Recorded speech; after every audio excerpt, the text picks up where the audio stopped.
August 3, 1942. Royal Aircraft Establishment, Farnborough, Hampshire. Wing Commander Jeffrey Stevenson stood in the analysis room, studying technical drawings spread across the mahogany table like autopsy reports. Before him lay the specifications of the Republic P-47 Thunderbolt, America's entry into the European Air War, and every number troubled him. 7 tons empty weight, 13 feet of fuselage devoted to a massive radial engine, rate of climb, adequate at best. Turn radius, poor by any standard. Range without drop tanks, barely 400 miles. The cost per unit exceeded that of 3 Spitfires. Stevenson had flown combat over France in 1940, had lost friends to the Luftwaffe's Messerschmitts, had learned through blood what made a fighter effective. This American machine violated every principle the RAF had established. It was too heavy, too expensive, too specialized.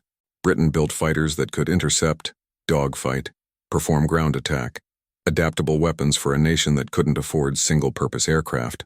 The Americans, it seemed, had built a flying fortress designed to escort other flying fortresses. Stevenson signed his preliminary assessment with the careful precision of a man delivering an unwelcome verdict. Operationally inefficient for European theater conditions. Within 18 months, he would be writing very different reports. Within 2 years, he would be requesting P-47s for RAF squadrons. The British approach to fighter design in 1942 emerged from harsh material realities. An island nation under siege, dependent on Atlantic convoys for survival, Britain possessed limited industrial capacity and faced unlimited demands. Every ton of aluminum, every skilled machinist, every hour of factory time represented choices between competing necessities. Fighter aircraft competed with bombers, with tanks, with ships, with the 1,000 requirements of total war. Efficiency was not abstract principle, but survival imperative. The Spitfire embodied this philosophy perfectly. Light, maneuverable, powered by the Rolls-Royce Merlin engine, a masterpiece of British engineering, it could be produced in variants suited to multiple roles. The same basic airframe served as interceptor, photo reconnaissance platform, fighter bomber, and carrier fighter. Design refinements improved performance without requiring entirely new production tooling. This was warfare, as Britain understood it, doing more with less, maximizing flexibility, spreading limited resources across maximum requirements. The P-47 represented the opposite approach. It was purpose-built for high-altitude bomber escort, optimized for a single mission profile, designed without regard for production economy or operational flexibility. Its Pratt & Whitney R2800 radial engine alone weighed more than an entire Spitfire MKV engine assembly. The aircraft required specialized maintenance equipment, consumed fuel at rates that would bankrupt RAF logistics, and cost nearly 3 times what Britain paid for a supermarine fighter. British analysts approached the American aircraft with deep skepticism rooted in legitimate concern. Air Vice Marshal Trafford Lee Mallory, commanding RAF Fighter Command, reviewed the preliminary assessments and summarized the prevailing view. The Americans possess industrial capacity we can only envy, but they seem determined to waste it on impractical designs. A fighter that cannot operate from standard RAF fields due to weight, that requires fuel quantities we cannot spare, that serves only one tactical role. This is not a weapon suited to our needs or our doctrine. The critique extended beyond mere specifications. British fighter doctrine emphasized close combat, the turning fight, the exploitation of superior maneuverability to defeat opponents through pilot skill. The P-47's tactical concept, high-altitude interception using speed and altitude advantage, struck RAF pilots as fundamentally defensive, a admission that American pilots could not compete in traditional dogfighting. This was not merely wrong, the British believed. It was philosophically deficient, a substitution of material advantage for warrior spirit. They would learn, slowly and reluctantly, that their understanding of fighter combat was about to become obsolete. The first P-47s arrived in Britain in December 1942, assigned to the 56th Fighter Group at Horsham St. Faith in Norfolk. RAF liaison officers observed the American preparations with a mixture of curiosity and condescension. The Thunderbolts dwarfed the Spitfires parked nearby, great lumbering machines that seemed more appropriate for heavy bomber escort than fighter combat.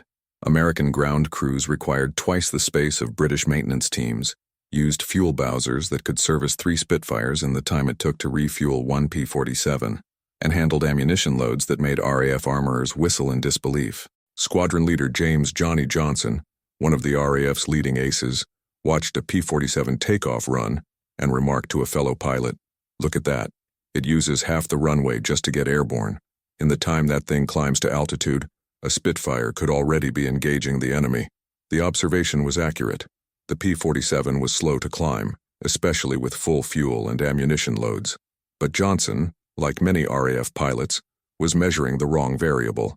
The first joint operations came in March 1943, coordinated sweeps over occupied France where RAF Spitfires and American P-47s flew complementary missions. The tactical plan reflected British assumptions. Spitfires would engage German fighters at medium altitude while P-47s maintained high cover, using their altitude advantage to compensate for poor dogfighting characteristics. The Americans, to their credit, accepted this arrangement without protest, though they privately considered it a waste of their aircraft's capabilities. The missions were successful in the narrow sense. Bombers reached targets, Allied fighters returned safely, German resistance was scattered. But RAF analysts noted with satisfaction that Spitfires claimed the majority of enemy fighters destroyed. The P-47 squadrons filed fewer claims, and British intelligence officers interpreted this as confirmation. The American fighter was ill-suited for combat over Europe. What the analysts missed was what the Americans were actually doing. The P-47s weren't hunting for individual combat victories. They were controlling airspace, denying German fighters the freedom to attack at their preferred altitude and timing, forcing the Luftwaffe to engage on American terms or not engage at all. This was a strategic concept the British did not yet recognize, not fighting to win individual battles, but fighting to control the conditions under which battles occurred. The distinction seemed academic in early 1943. By late 1944, it would be the difference between winning and losing the air war. April 1943. The tactical reports from 8th Air Force fighter groups began accumulating at RAF Fighter Command headquarters in Bentley Priory, and squadron leader David "Windy" Williams, assigned to Allied coordination, read them with growing interest. The P-47 squadrons were reporting something unexpected. German fighters were avoiding engagement, not retreating after combat, not breaking off when conditions turned unfavorable, but actively refusing battle unless they could achieve overwhelming positional advantage. This was unprecedented in Williams's experience. The Luftwaffe had always fought aggressively, pressing home attacks even at disadvantage, relying on pilot skill and aircraft performance to prevail. But against the P-47s, German pilots demonstrated uncharacteristic caution. They would climb to engage, see the thunderbolts at altitude and turn away. They would attempt attacks on bomber formations, face P-47 escorts, and break off without committing. Something about the American fighter was changing German tactical behavior. Williams brought his observations to Wing Commander Stevenson, who remained skeptical. "The Germans are conserving strength," Stevenson suggested. "They know we're building toward invasion. They're husbanding resources for the main battle." But Williams had studied the intelligence intercepts, had read the German pilot debriefings obtained through signals intelligence. The Luftwaffe wasn't conserving strength. They were learning, adapting, changing tactics in response to a threat they hadn't anticipated. A test was arranged. An RAF Spitfire M9, the most advanced variant then in service, would fly mock combat against a P-47C at various altitudes. The British pilot, Flight Lieutenant Sailor Malin, was one of the RAF's finest, a South African ace with 27 confirmed kills. He approached the exercise with confidence. The results were sobering. Below 15,000 feet, the Spitfire dominated completely. It could outturn, outclimb, and outaccelerate the heavier American fighter. But above 20,000 feet, the dynamic inverted. The P-47's turbocharger maintained engine power at altitudes where the Merlin engine began losing effectiveness. The American fighter could accelerate, could dive away and climb back, could dictate engagement terms through speed advantage. And most significantly, when Malin simulated damage, pretending his aircraft had been hit, he had to land. When the American pilot did the same, he simply kept flying. Stevenson watched the debriefing and said nothing. But that evening, he began redrafting his assessment of the P-47. Not because he believed the aircraft was suddenly superior, but because he was beginning to understand that superior might be the wrong question. The right question was, effective at what? And for bomber escort at altitude, The P-47 was proving devastatingly effective at something the RAF had never prioritized. The psychological resistance to the P-47 among RAF officers ran deeper than tactical preference. It touched fundamental questions about British identity and the nature of aerial warfare. For 3 years, Britain had stood alone against Nazi Germany, and the fighter pilots of the RAF had been the nation's shield. The Battle of Britain had been won in Hurricanes and Spitfires, won through courage and skill and sacrifice, won by men who flew aircraft that required finesse and rewarded excellence. The P-47 seemed to reject all of this. It was a brute force solution to problems the British had solved through elegance. Where the Spitfire pilot needed perfect timing and positioning, the P-47 pilot could recover from mistakes through sheer speed. Where the Hurricane pilot had to nurse a damaged aircraft home through skill and prayer, the P-47 pilot flew an aircraft that absorbed punishment and kept flying. Where British pilots fought with weapons that demanded respect and skill, Americans flew machines that compensated for pilot limitations. Group Captain Alan Deere, a New Zealand ace who commanded RAF squadrons before transferring to staff positions, articulated the concern in a memo that circulated through Fighter Command. We risk creating a doctrine that values equipment over airmanship. The P-47 allows mediocre pilots to survive engagements that would kill them in a Spitfire. This may save lives in the short term, but it erodes the excellence that has sustained fighter aviation since 1914. If we accept that fighters should be survival machines rather than weapons of precision, we fundamentally alter what it means to be a fighter pilot. The memo sparked intense debate. Some officers agreed vehemently. The purpose of a fighter was to destroy enemy aircraft, not to protect its pilot. Others argued that the dichotomy was false, that survivable aircraft made better weapons precisely because they kept experienced pilots alive to fight again. The debate revealed a deeper anxiety. Was British fighter doctrine forged in desperation and validated in victory actually the optimal approach? Or had the Americans, coming late to the war with unlimited resources, simply found a better solution? The American response when British officers raised these concerns was characteristically direct. Colonel Hubert Zemke, commanding the 56th Fighter Group, listened to a British liaison officer explain the importance of dogfighting prowess, then replied, "We don't need to dogfight.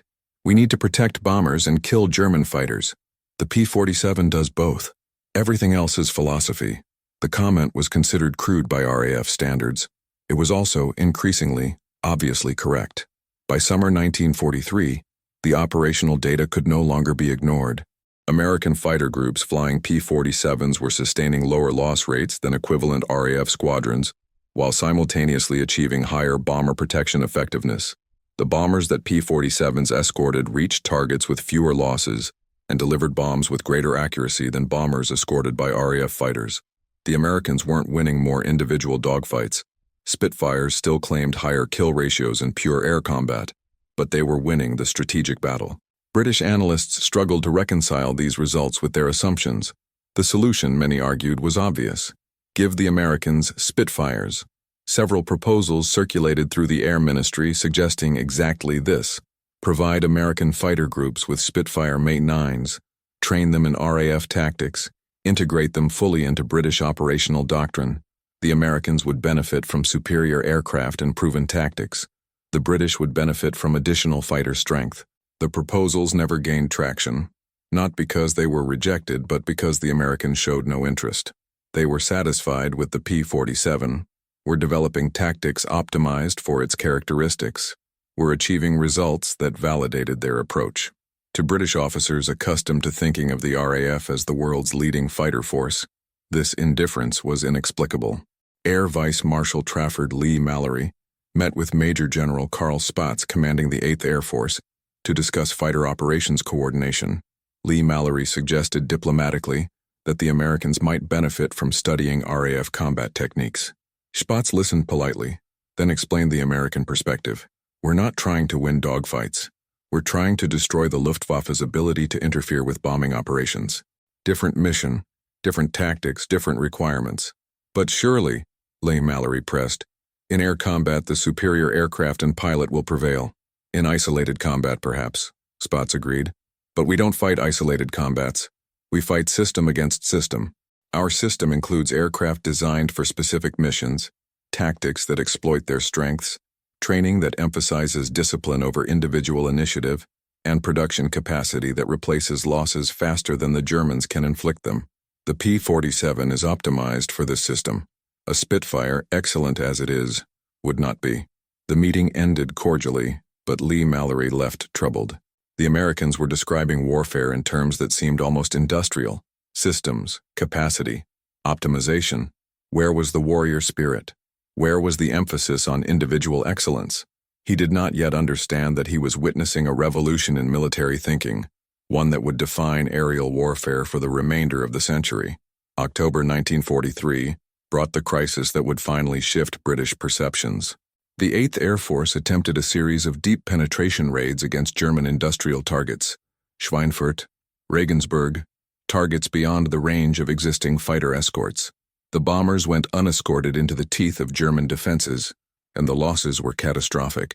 On October 14th, the 2nd Schweinfurt raid lost 60 B-17s out of 291 aircraft dispatched, a 20% loss rate that was simply unsustainable. The American response was not to abandon daylight bombing, but to demand longer-range fighters. The P-47, even with drop tanks, could not escort bombers all the way to targets deep inside Germany. What was needed was either a new fighter, the P-51 Mustang was being developed, or a way to extend the P-47's range further. Republic aviation engineers proposed a solution: larger drop tanks, more fuel capacity, acceptance of reduced combat performance during the extended range portion of the mission. The British technical assessment was damning. The proposed configuration would make the P-47 even heavier, even more sluggish, even less capable of dogfighting. It would be, in the words of one RAE analyst, a flying fuel tank that happens to have guns attached. But the Americans implemented it anyway, and the results forced a fundamental reassessment.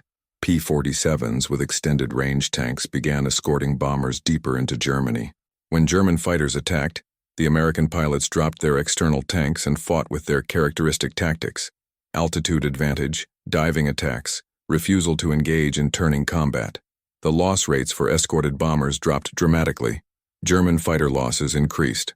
Wing Commander Stevenson, watching this develop, finally grasped what the Americans had understood from the beginning.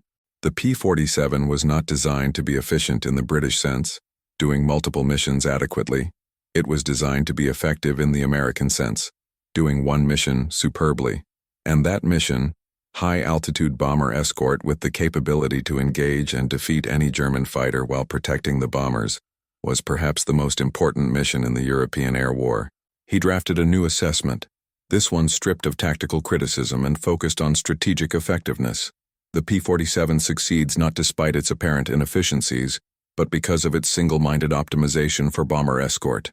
It trades capabilities the Americans do not need for capabilities they absolutely require. This is not poor design. This is perfect understanding of operational requirements. The memo reached the Air Ministry in November 1943. By then, British attitudes were already shifting. The P-47 was proving itself in the only arena that mattered: combat results. Winter 1943-1944 marked the transformation of British perceptions from skepticism to grudging respect to active interest. The P-47 groups were not merely surviving, they were thriving. The 56th Fighter Group, commanded by Colonel Zemke, became the highest-scoring American fighter group in Europe. The 78th Fighter Group pioneered ground attack tactics using the P-47's robust airframe and heavy armament. The 4th Fighter Group, formerly RAF Eagle Squadron pilots who had flown Spitfires, initially resisted the transition to P-47s, then became its most effective advocates. Squadron leader Johnson, who had once mocked the P-47's takeoff run, flew an exchange mission with the 56th Fighter Group in January 1944. He later wrote in his combat diary, "I have been forced to revise my opinions. The P-47 is not a fighter as we understand the term. It is a weapon system. The Americans do not fly it. They employ it. They have built tactics that turn its every characteristic, even those we considered weaknesses, into advantages. The weight that makes it sluggish in turning makes it devastating in dives. The size that makes it ungainly makes it survivable. The range that requires massive fuel loads makes it strategically decisive. I begin to suspect we have been asking the wrong questions about fighter design for the entire war."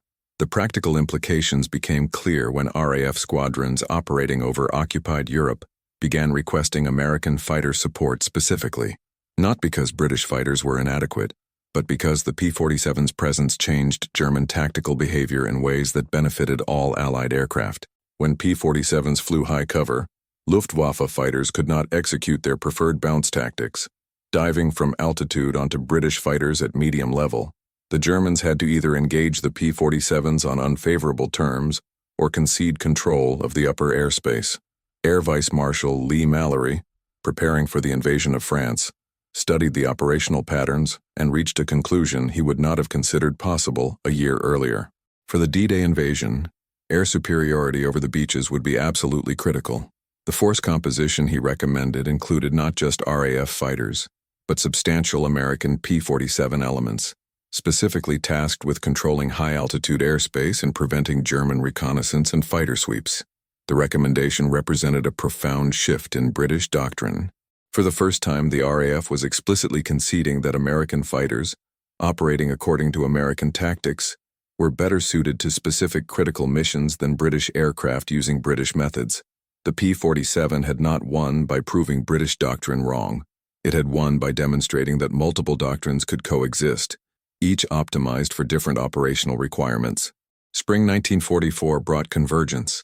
The development of the P-47D with paddle blade propeller that improved high-altitude performance, the arrival of P-51 Mustangs with even greater range, and the integration of American fighter doctrine into overall Allied air strategy. But it also brought something unexpected: British requests to acquire P-47s for RAF squadrons. The initial proposal came from RAF's 2nd Tactical Air Force, preparing for the cross-channel invasion.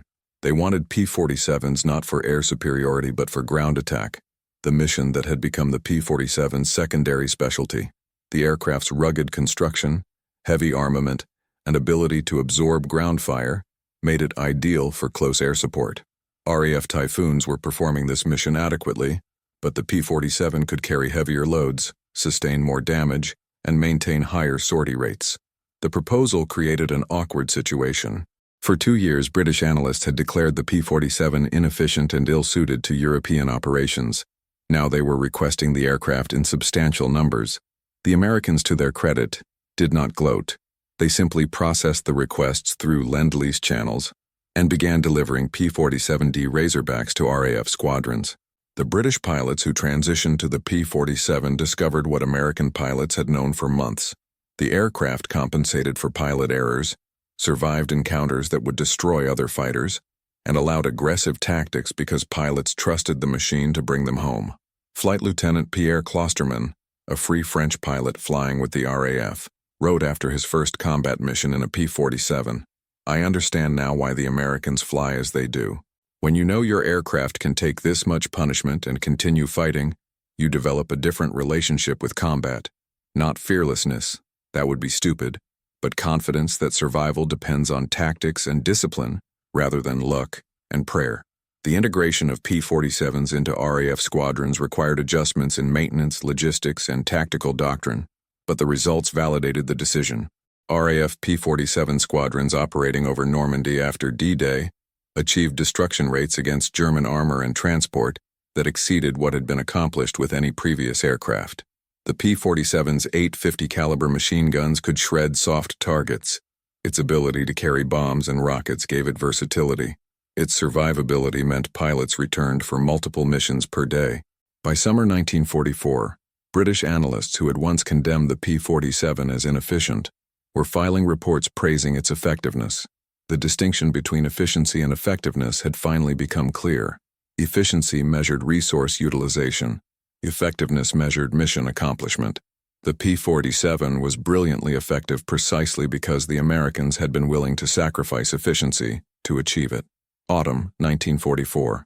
The preparation for the final campaigns across Europe required coordination between British and American air forces at unprecedented levels. Air Chief Marshal Sir Trafford Lee Mallory, now commanding Allied Expeditionary Air Force, worked daily with American counterparts to allocate resources, assign missions, coordinate tactics. The planning sessions revealed how completely the initial British skepticism about American methods had evaporated.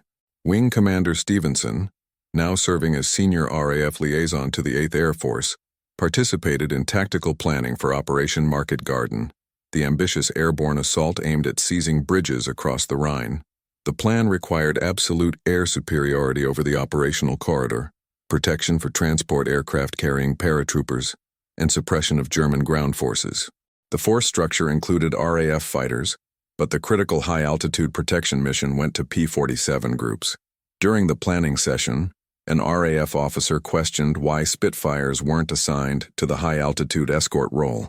Stevenson, who 2 years earlier would have argued the same position, explained the logic. The P-47s will maintain a ceiling the Germans cannot effectively contest while carrying enough fuel to remain on station for the entire operation. If German fighters appear, the P-47s can engage or ignore them depending on the tactical situation. The Spitfires, excellent as they are, lack the range and high-altitude endurance for this specific mission. We're assigning aircraft to missions that suit their capabilities, not trying to force every aircraft into every role. The operation itself, while ultimately unsuccessful in its strategic objectives, demonstrated the validity of the integrated approach. P-47s controlled high-altitude airspace. RAF Typhoons and Spitfires provided close support at medium altitude, and transport aircraft delivered paratroopers with minimal interference from the Luftwaffe.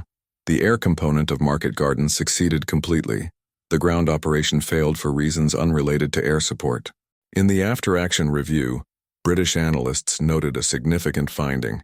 Allied air forces had achieved such complete dominance that German fighters rarely appeared over the battlefield. This was not because the Luftwaffe had been destroyed, substantial fighter forces remained operational, but because German pilots refused to engage under conditions where Allied fighters, particularly the high-altitude P-47s and P-51s, controlled all the tactical variables. The strategic implication was profound. Air superiority was no longer measured by aircraft destroyed, but by mission denial, the ability to prevent the enemy from effectively operating in contested airspace. The P-47, designed for exactly this type of strategic control, had proven that the American concept of air warfare was not just valid, but superior for the industrial age conflict that World War II represented. December 1944. The German Ardennes offensive caught Allied forces by surprise, and the air response demonstrated how thoroughly American and British air doctrines had integrated. When weather cleared on December 23, massive airstrikes hammered German positions, and P-47s played a pivotal role. They flew ground attack missions, destroying tanks and supply columns. They provided high cover for other Allied aircraft. They ranged deep into German territory, interdicting reinforcements and fuel convoys. RAF officers observing from tactical air command centers watched with professional admiration. The P-47 groups operated with industrial efficiency: land, rearm, refuel, return to battle, repeat 5 or 6 times per day. The aircraft absorbed ground fire that would disable any other fighter, and pilots returned with damage reports that would have been aircraft write-offs in RAF service. The rugged radial engine, once mocked as ungainly, proved nearly indestructible. The heavy airframe, once condemned as inefficient, absorbed combat damage and kept flying. Squadron Leader Johnson, now a wing commander, flew several missions during the Ardennes battle as an observer in P-47s. He witnessed firsthand what had made the aircraft so effective. On one mission, the P-47 he was flying took anti-aircraft fire that punctured the oil cooler and damaged 2 cylinders in the radial engine. The American pilot simply adjusted the engine mixture, reduced throttle slightly, and flew the aircraft back to base. A 40-minute flight that would have been impossible in a liquid-cooled Merlin engine. Johnson's combat report stated simply, "The P-47 survives in conditions that would destroy any other fighter." This is not luck or coincidence, but deliberate design philosophy. The Americans accepted lower performance to achieve higher survivability, and combat has proven them correct. We in the RAF have traditionally emphasized aircraft performance, accepting higher loss rates as the cost of tactical advantage. The Americans have demonstrated that survivability itself is a form of performance, perhaps the most important form in sustained combat operations. The report circulated through RAF command and generated intense discussion. Some officers still maintained that British fighters were superior in pure performance terms, and the data supported this. But the definition of superior had shifted. In 1940, superior meant better climb rate, turn radius, and speed. In 1944, superior meant mission effectiveness, survivability, and strategic impact. By these measures, the P-47 was not just equal to British fighters but, for specific critical missions, demonstrably better. The transformation of British opinion was complete. The aircraft they had called inefficient had become, in their own assessments, one of the most effective fighters of the war.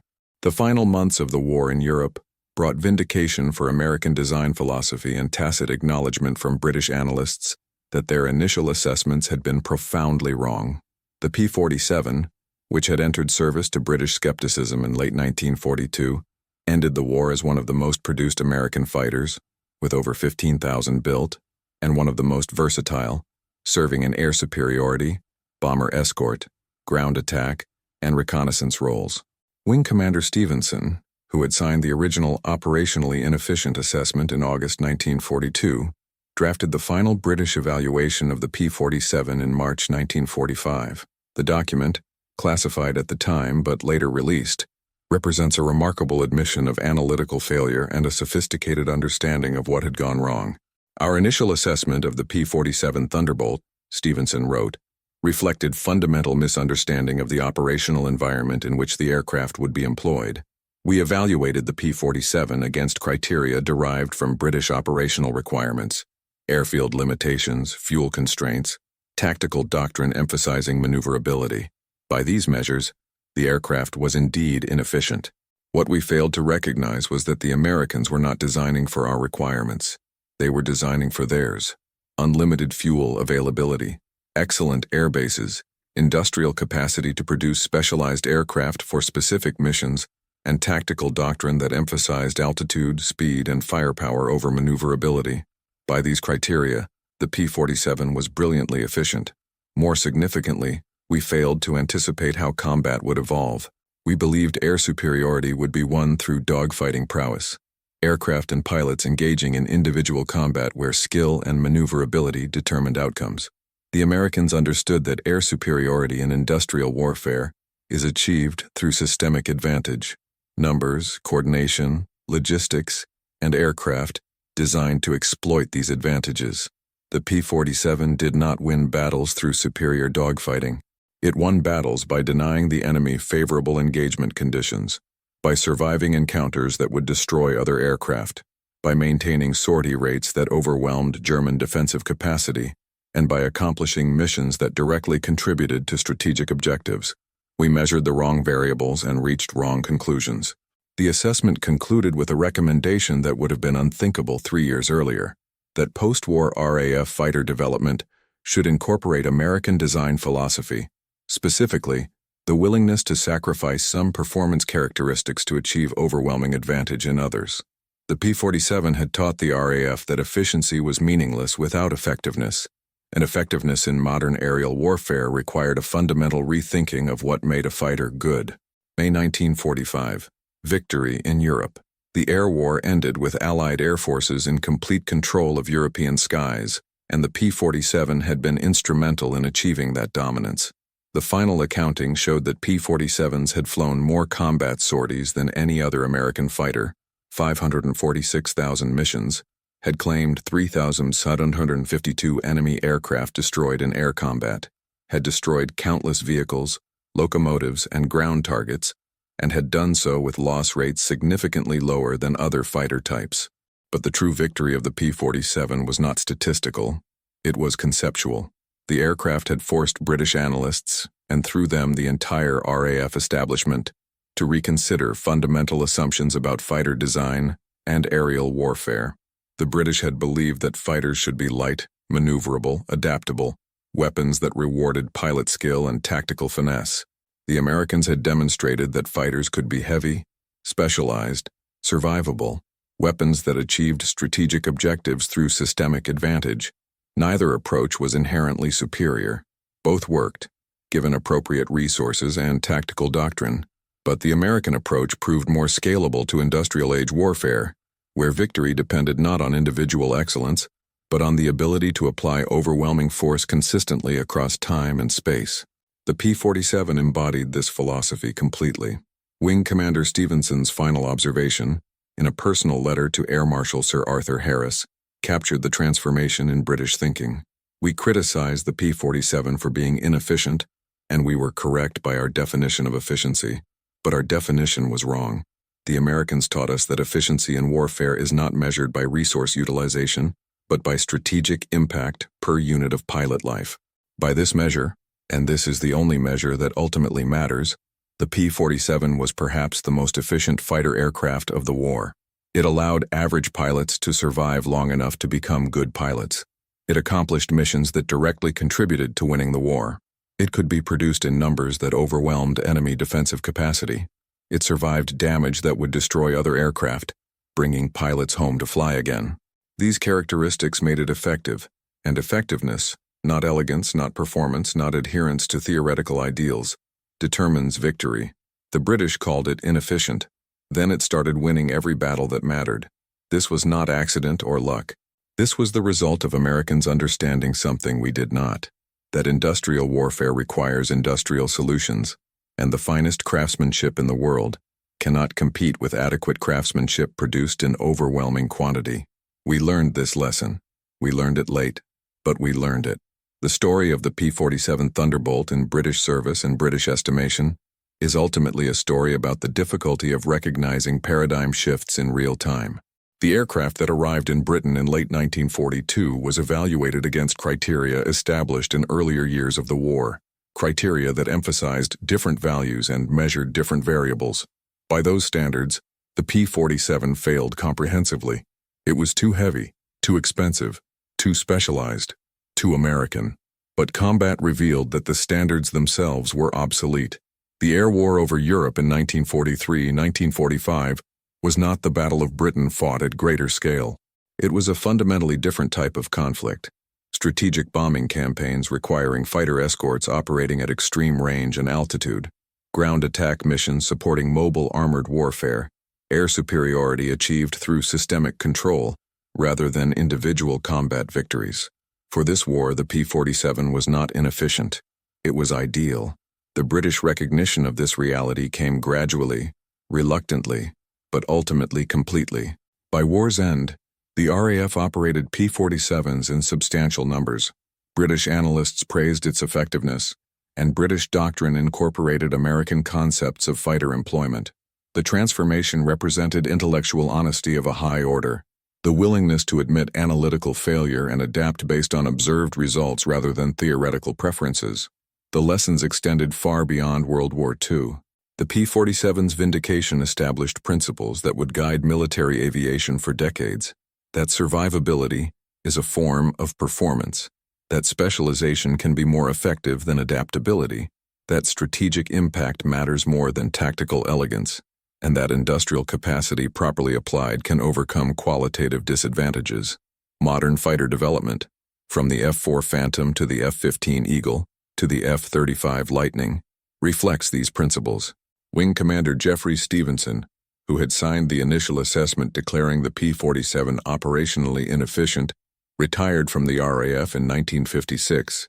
In his personal papers, found after his death in 1983, was a photograph of a P-47D Thunderbolt, and on the back he had written, "The aircraft that taught me I didn't understand air warfare as well as I thought I did, and taught me quickly enough that the lesson mattered."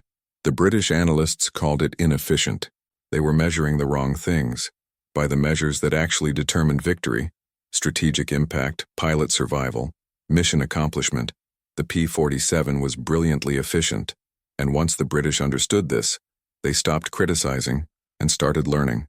That intellectual flexibility, that willingness to adapt when confronted with contrary evidence, may have been more valuable than any aircraft.